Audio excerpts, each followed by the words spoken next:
ये वाली वीडियो में हम कवर करेंगे रिप्रोडक्टिव सिस्टम को, और रिप्रोडक्टिव सिस्टम भी मेल वाला. So a brief introduction to reproductive system, then we'll start with male reproductive system. Okay, so here comes two terminologies, one is gynecology and one is andrology. So जो gynecology है वो है study of female reproductive system और andrology को बोला जाता है male reproductive system. Okay, so अब हम बात करते हैं homologous organs की. So homologous organs male और female के respect में, ठीक है. Now for ovaries we have testes. For ovum we have sperm. For labia majora we have scrotum. For labia minora we have spongipenal urethra. For vestibule we have membranous urethra. For clitoris we have glans penis. For paraurethral glands we have prostate. For Bartholin's gland we have bulbourethral gland. ठीक है. अब जो Bartholin glands है उसका दूसरा नाम होता है ग्रेटर वेस्टिब्यूल, और जो बल्बोयूरेथ्रल ग्लैंड है उसका दूसरा नाम होता है कोपर्स. तो मैंने ये जहाँ पे क्वेश्चन मार्क लगाया दैट मीन्स वो क्वेश्चन आया हुआ है कभी ना कभी, और जो ये मैंने डॉट्स लगाई हुई हैं दैट मीन्स इस पूरे चार्ट में ये चीज सबसे ज्यादा इंपॉर्टेंट कि आपको पता होना चाहिए, क्योंकि यहाँ से क्वेश्चन पुट होता है. अब नेक्स्ट जो मैं बात करती हूँ, यहाँ से जो स्टार मार्क्स के क्वेश्चन आते हैं वो आता है एक इसके ऊपर स्पिना-बाके टेस्ट. ये क्या होता है? ये ओवुलेशन के लिए टेस्ट होता है. इसके अंदर क्या होता है कि जो आपका म्यूकस है वो 10 सेंटीमीटर तक स्ट्रेच हो जाता है. म्यूकस कहाँ का? वजाइना का, ठीक है, on the day of ovulation. और ये जो 10 सेंटीमीटर तक स्ट्रेच हो जाता है जो म्यूकस थिन वाटरी, ये क्यों होता है? Because of estrogen. तो now next is mittelschmerz. Mittelschmerz क्या है? ये एक तरीके का साइन है जो होता है on the day of ovulation. So it is a pain on ovulation. Next is fun test. Fun test क्या होता है? सेम ओवुलेशन के लिए ही टेस्ट किया जाता है, उसको बोलते हैं फन टेस्ट. इसके अंदर क्या होता है? जब आप जो म्यूकस लेते हो on the day of ovulation, जब उसका टेस्टिंग करते हो तो आपको माइक्रोस्कोप के अंदर फन लाइक पैटर्न दिखता है, ठीक है. Next is Huhner's test. Huhner test के अंदर क्या होता है? जो पोस्ट कॉइटस स्टरलिटी टेस्ट है ये, इसके अंदर क्या होता है कि जो स्पर्म है उसको टेस्ट किया जाता है आफ्टर द कॉइटस, मतलब कॉइटस होने के बाद जो स्पर्म्स है उनको कलेक्ट किया जाता है. Then they are going to be study whether they are a good sperms और नॉट, ठीक है. Next is puberty cycle. अब हम प्यूबर्टी साइकिल के बारे में बात करते हैं. तो जो प्यूबर्टी साइकिल होती है वो किसने दी है? टर्नर एंड मार्शल ने, ठीक है. ये क्वेश्चन आया हुआ है कि प्यूबर्टी साइकिल किसने दी थी. ये जो क्वेश्चन था यहाँ पे, यहाँ से जो क्वेश्चन आता है, एक क्वेश्चन आया था एम्स भोपाल के अंदर, एम्स भोपाल 2018, ठीक है. इसके अंदर क्वेश्चन आया था क्लाइमेटिक के ऊपर कि क्लाइमेटिक क्या है, ठीक है. सो ये जो प्यूबर्टी साइकिल है इसको ही क्लाइमेटिक बोला जाता है, ठीक है, अगर आप क्लिनिकल टर्म्स में बात करेंगे. Next is thelarche. Thelarche is term used for breast, यानी सबसे पहले आपकी ब्रेस्ट डेवलपमेंट होती है. Then your adrenarche, that means axillary hair आता है. ये सब आपका प्यूबर्टी का टाइम है, ठीक है. देन प्यूबार्के, देन प्यूबिक हेयर्स आते हैं. देन इंक्रीज इन हाइट, फिर आता है इंक्रीज इन हाइट. कई बार आपसे क्वेश्चन क्या पूछेंगे, ये सारे ऑप्शन में दे देंगे और आपसे सीरीज अरेंज करने को बोल देंगे, ठीक है. एक दो ये ऊपर नीचे लगा देंगे इनके सीरीज, इनके सीक्वेंस. तो ये जो सीक्वेंस है आपका, ठीक है, ये सीक्वेंस आपने याद करना बहुत जरूरी है, ठीक है. Next is menarche. After increase of height there is menarche and last is menopause. Menarche क्या होता है? फर्स्ट मेंसेस, ठीक है. और मेनोपॉज क्या होता है? Stoppage of menses. मेनार्के में क्वेश्चन आता है कि हॉट फ्लशेस आते हैं, और मेनोपॉज में भी हॉट फ्लशेस आते हैं. क्यों आते हैं? और मेनोपॉज से एक क्वेश्चन ये भी आता है कि जो बोन्स है वो आपकी वीक हो जाती हैं बिकॉज ऑफ ईस्ट्रोजन, ठीक है. नेक्स्ट इज, ये था थोड़ा इंट्रोडक्शन रिप्रोडक्टिव सिस्टम का. Now we will talk about male reproductive system. अब मेल रिप्रोडक्टिव सिस्टम के अंदर क्या आता है? We have one pair of testis, system of ducts जिसके अंदर epididymis, ductus deferens, ejaculatory ducts, urethra, ये सब आता है. एसेसरी ग्लैंड्स के अंदर आपकी बहुत सारी ग्लैंड्स आती है, seminal vesicle, prostate, bulbourethral. Then we have various structures like scrotum and penis. तो सबसे पहले हम बात करते हैं स्क्रोटम के बारे में. स्क्रोटम क्या है? It is a pouch of testis, ठीक है. And we have various scrotal muscles. ये स्क्रोटल मसल्स कौन कौन सी होती है आपकी? डार्टरस एंड क्रिमेस्टर, ठीक है. जो डार्टस होती है ये सेप्टम बनाती है, और जो क्रिमेस्टर होती है ये क्या करती है? जो टेस्टिस है उनको पुल कर लेती है टुवर्ड्स द बॉडी. नाउ जो डार्टस है इसका मेन काम सेप्टम भी है प्लस रिंकल्स. रिंकल्स क्यों? क्योंकि जब आपका टेम्परेचर लो होता है, ठीक है, to prevent the heat loss it wrinkles, ठीक है, ताकि हीट लॉस ना हो बॉडी का. नाउ यहाँ से जो क्वेश्चन आता है एग्जाम में वो ये आता है कि जो हमारी बॉडी का टेम्परेचर है उससे कितना डिग्री सेल्सियस हमें कम बॉडी टेम्परेचर चाहिए फॉर स्पर्म्स, ठीक है। We need 2 to 3 degree less temperature than the core body temperature for sperms. Now in scrotum we have 200 to 300 lobules and in each lobule there are 2 to 3 seminiferous tubules. Now what are these seminiferous tubules? These seminiferous tubules are spermatogenic, that means they form the sperms. Okay, next is what does they contain? इनके अंदर कौन से sales होते हैं? इनके अंदर सर्टोलाइज sales होते हैं, ठीक है। अब आप यहाँ से कनेक्शन याद कर सकते हैं। अब आप जब एग्जाम में बैठते हो तो आप हमेशा कंफ्यूज होते हो कि सर्टोलाइज सेल भी पढ़ा था, लेडिक सेल्स भी पढ़ा था, कौन सा किस पे फंक्शन करता है, ठीक है। सो अब वो ट्रिक्स आपको यहाँ पे मिलेंगी। नाउ सर्टोलाइज सेल का फंक्शन क्या होता है? नरिशमेंट। ये बनाते क्या है? एक जंक्शन बनाते हैं। कैसा जंक्शन? ब्लड टेस्टिस बैरियर का जंक्शन, ठीक है। सॉरी, ब्लड ब्रेन बैरियर बोल दिया मैंने, बट वो भी एक बहुत इंपॉर्टेंट चीज है, ब्लड ब्रेन बैरियर। अब क्वेश्चन क्या है यहाँ पे कि ब्लड टेस्टिस बैरियर। अब ये ब्लड टेस्टिस बैरियर है, ये क्या होता है?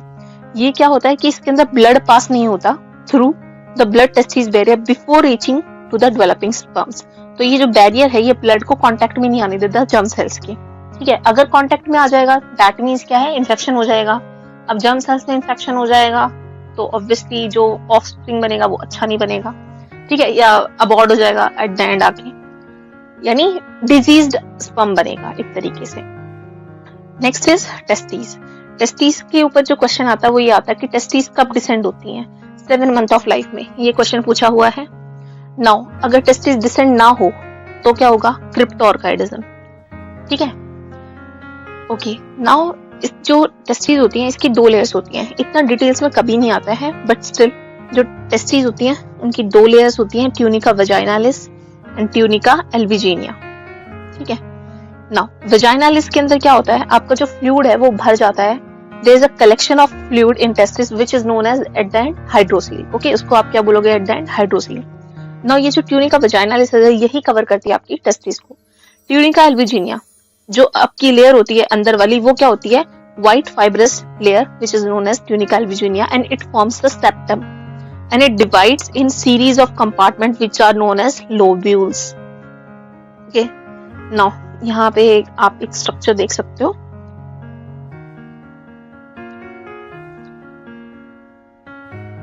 These are your testes. This is your scrotum. These are your epididymis, vas deferens. ठीक है।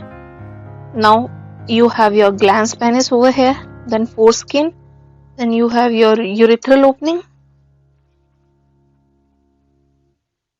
दिस इज योर पीनिस, ठीक है। ये आपकी प्रोस्टेट ग्लैंड है, यहाँ पे आपकी कूपर्स ग्लैंड यहाँ पे है, योर वास डिफरेंस।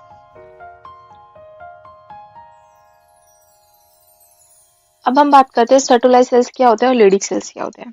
जो आपके सर्टोलाइज सेल्स होते हैं उनको हम बोलते हैं सब टेंटिकुलर सेल्स। ये क्वेश्चन भी पूछते हैं। ये क्या इस पे कौन से हार्मोन्स एक्ट करते हैं? एफएसएच एक्ट करता है। ये इसका फंक्शन क्या है? नरिशमेंट का फंक्शन, ठीक है। तो यहाँ से हर जगह से आपके क्वेश्चन पुट होते हैं तीनों पॉइंट से। लेडिक सेल्स क्या है? ये इंटरस्टिशियल सेल्स होते हैं, दूसरा नाम। ये एलएच इनके ऊपर आके एक्ट करता है, ठीक है। दूसरी चीज, इनका फंक्शन क्या होता है? इनका फंक्शन तो नरिशमेंट है, इनका फंक्शन क्या होता है? टेस्टोस्टेरोन को प्रोड्यूस करना और लिबिडो को इंक्रीज करना, ठीक है। सेकेंड इज एंड्रोजन्स को रिलीज करते हैं so that they can give masculine या मैस्कुलिनिटी। ओके, सो अगर आप यहाँ से जो ट्रिक निकालोगे वो ये निकालोगे, एस से सर्टोलाई और एस से ही सबस्टेंटिकुलर और एफएसएच के अंदर एच आता है, so that mean S factor आपका कहाँ कहाँ होता है? सबटेंटिकुलर नाम से, ठीक है, और दूसरा चीज एफएसएच से। ओके, नाउ लेडिक सेल्स का दूसरा नाम जो बच गया, अब 2 चीज कंफ्यूजन में रहती है, सबस्टेंटिकुलर है या इंटरस्टिशियल है। अब एल और एल का कॉम्बिनेशन क्या है? लेडिक और एलएच का कॉम्बिनेशन है, ठीक है। एलएच एक्ट करेगा और लेडिक सेल्स पे एक्ट करेगा। ओके, नाउ सेल्स है ये कहाँ पे मिलते हैं आपको? Found between the space adjacent to the seminiferous. They are found between the space adjacent to the seminiferous. So ये जो आपके सेल्स होते हैं लेडिक सेल्स, ये आपके कहाँ मिलेंगे आपको? जो ये ब्लड टेस्टिस बैरियर है इससे ऊपर। नाउ हार्मोन्स, अभी इसी एलएच और एफएसएच का ही आपको पार्ट बता रहे हैं। जो आपकी पिट्यूटरी है, ये यहाँ पे पिट्यूटरी शो हो रही है, ठीक है। ये जो पिट्यूटरी है ये क्या रिलीज करती है, दो हार्मोन FSH और LH। जो FSH है ये कहाँ पे जाके एक्ट करता है, सर्टोलाई सेल्स पे, ठीक है। अब अगर बहुत ज्यादा FSH रिलीज हो जाएगा, ये सर्टोलाई सेल बहुत ज्यादा हाइपर एक्टिव हो जाएंगी, तो एक्सेस स्पर्मेटोजेनेसिस होगा, ठीक है। अब अगर एक्सेस स्पर्मेटोजेनेसिस होगा तो क्या रिलीज कर देंगे ये सर्टोलाई सेल, इनहिबिन, जो क्या बोलेगी कि डिक्रीज करो FSH का प्रोडक्शन, तो FSH का प्रोडक्शन डिक्रीज हो जाएगा, ठीक है। फिर LH क्या करेगा, लेडिक सेल्स पे जाके एक्ट करेगा, जो आपने यहाँ देखे थे, ठीक है, ये लेडिक सेल्स। अब ये जो लेडिक सेल्स है ये क्या प्रोड्यूस करते हैं, टेस्टोस्टेरोन, और टेस्टोस्टेरोन भी किसके जाके ऊपर एक्ट करते हैं, सर्टोलाई सेल्स के ऊपर। Then you have tail of epididymis, seminiferous tubules, efferent ductules, retitestes, okay.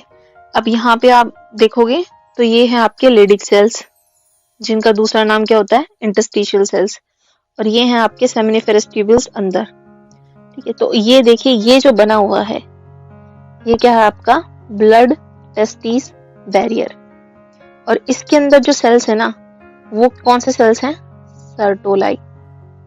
ये आपको कहाँ पे मिलेंगे, इन बिटवीन आपका ब्लड टेस्टिस बैरियर के अंदर। क्यों, यही तो डायरेक्ट कांटेक्ट में होंगे, सो दैट कि sperm can have nourishment, okay. अब हम बात करते हैं स्पर्म के बारे में।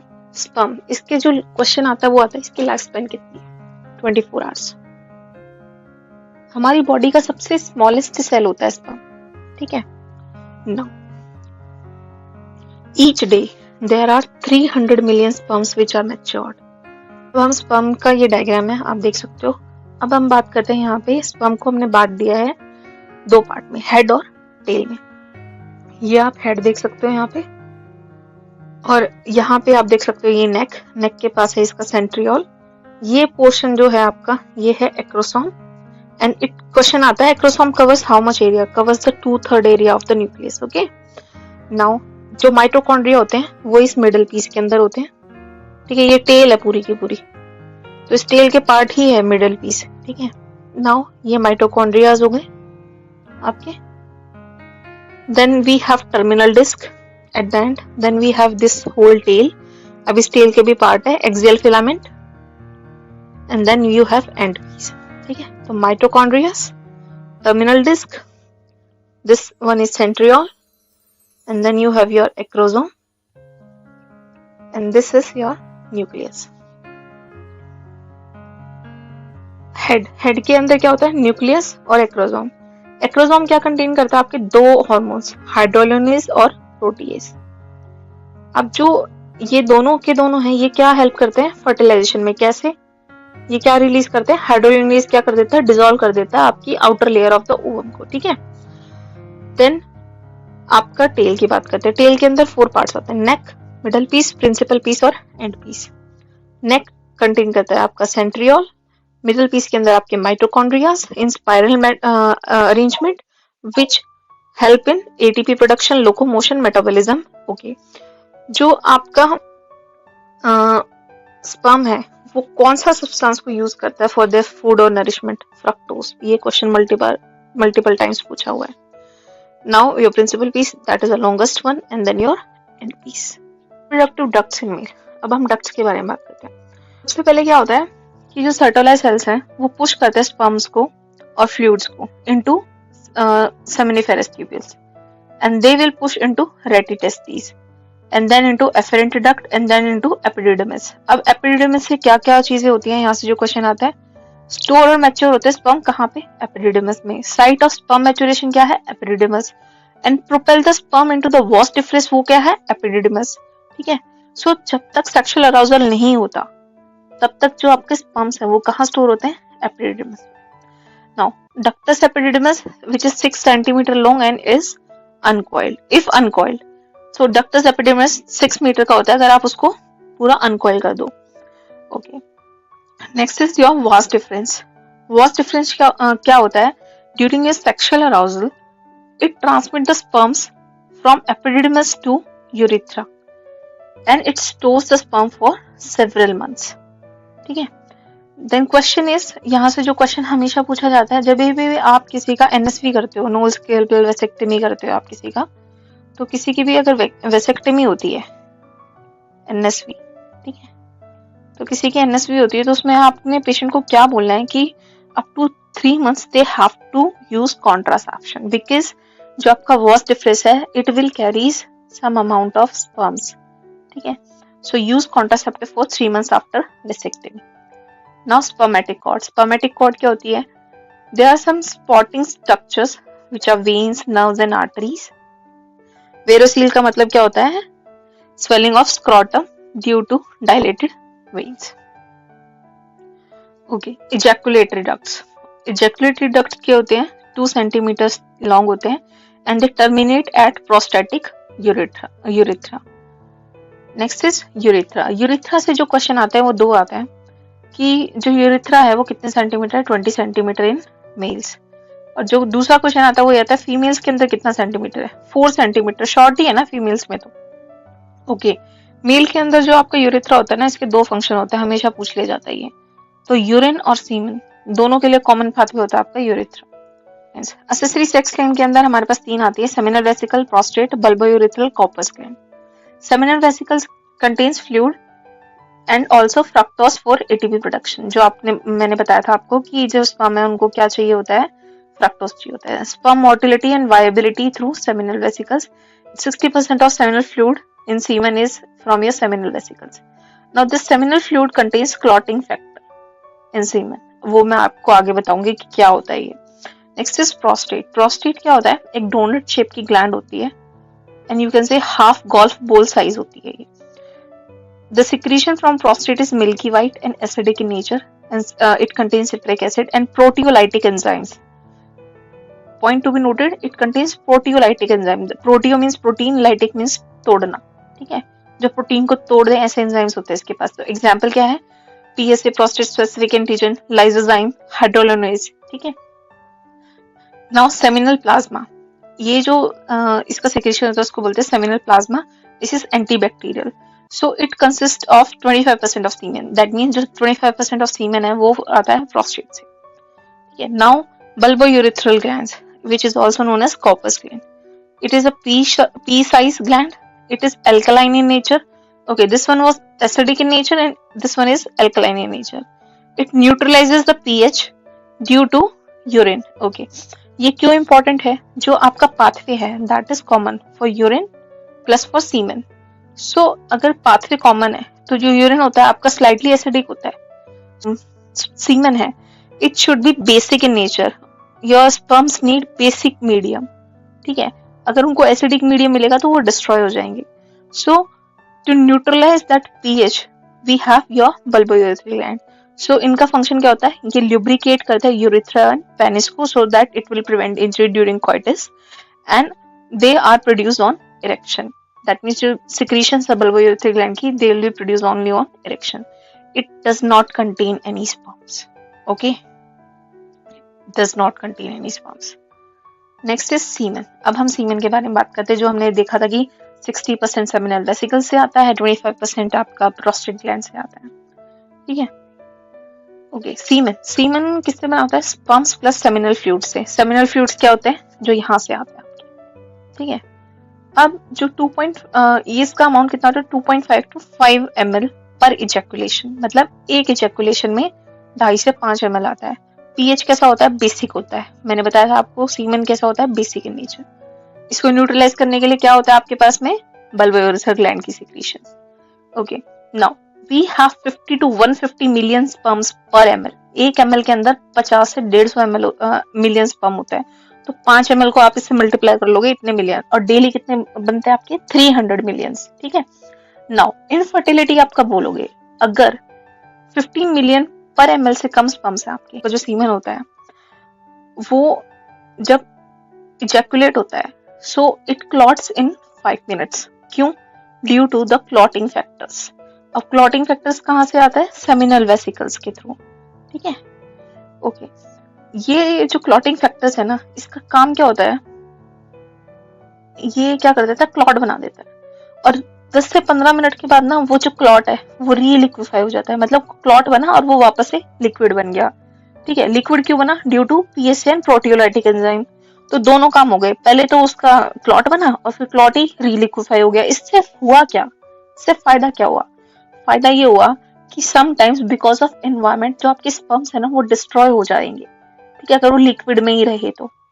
सो कि वो वायबल रहे फॉर लॉन्गर पीरियड, इसलिए जो क्या होता है क्लॉट बन जाता है एंड आफ्टर 5 मिनट्स वो क्या होता है रीलिक्विफाई हो जाता है, ठीक है। Okay, next is your prostate glands, bulbourethral seminal fluids, इनका फंक्शन। तो जो प्रोस्टेट होती है वो मिल्की वाइट होता है, ठीक है, तो उसकी वजह से जो सीमेन है वो व्हाइटिश कलर का होता है।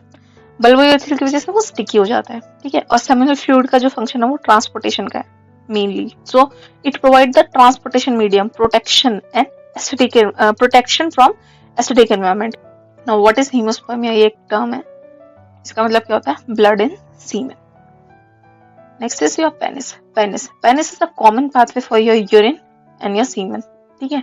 Body of penis, it has 3 cylindrical masses, tunica albuginea, corpus corpora cavernosa, corpus spongiosum penis, ठीक है। ये ही जो होता है कॉर्पस स्पॉन्जियस पेनिस, यही इरेक्टाइल टिश्यू होता है and it keeps the urethra open during ejaculation, और ये क्या करता है यूरेथ्रा को ओपन रखता है during ejaculation. Okay, now distal end of corpus spongiosum, it has acorn shape which is known as glans penis, and over that glans penis we have this forescreen, ठीक है, जिसको हम बोलते हैं preface. At distal there is a slit like opening which is known as urethral orifice. Now third part is your root of the penis. Root of the penis we have 2 parts, bulb and crura. Now fourth one is weight and support of the penis. The support is through your fundiform ligament and your suspensory ligaments. यहाँ से जो terminologies के ऊपर question आता है वो यहाँ से आता है। पैरापियाज्म किसे बोलते हैं, इजैकुलेशन किसको बोलते हैं, एमिशन किसको बोलते हैं, सारे डिफरेंट टर्म्स हैं। पैरापियाज्म का मतलब क्या होता है, persistent and usually it is painful swelling of the erect penis, ठीक है, इसको बोलते हैं पैरापियाज्म। दैट मीन्स कि पेनिस तो इरेक्ट होगा लेकिन स्वेलिंग होगी, उसको पेन होएगा, that is known as priapism. Ejaculation का मतलब क्या होता है, semen thrown out of the urethra to the external environment, उसको बोलेंगे आप ejaculation. And ejaculation is due to sympathetic nervous system. The smooth muscles of urethra and the sphincter will close and it will prevent urine to come. Now next is emission. Emission का मतलब क्या होता है, discharge of small amount of semen before ejaculation. This is known as your emission. Erection of penis. Because of sexual stimulation, the nerve fibers from your sacral portion of spinal cord, they will trigger the erection and stiffness of the penis. Now the parasympathetic nervous system, it will release nitrous oxide and that will lead to smooth muscles relaxation, and because of that the blood vessels will dilate and there will be large amount of blood to the erectile tissues. Now penis is erected. Okay, हुआ क्या इस पूरे channel के अंदर, penis erect हुआ कैसे, जब blood आया इरेक्टाइल टिश्यू के पास। ब्लड कहाँ से आया, जब ब्लड वेसल्स ने डायलेट किया, और ब्लड वेसल्स कब डायलेट होंगी, जब आपकी स्मूथ मसल्स क्या करेंगी, रिलैक्स करेंगी, ठीक है। स्मूथ मसल्स रिलैक्स कब करेंगे, जब उनको क्या मिलेगा, नाइट्रिक ऑक्साइड मिलेगा, और नाइट्रिक ऑक्साइड किसकी वजह से आएगा, पैरासिम्पैथेटिक नर्वस सिस्टम की वजह से। Okay, so this was all about male reproductive system. I hope it's been clear to you guys. And if you like this video, if you found this video informative, please do like it, share it and subscribe to my channel. Thank you.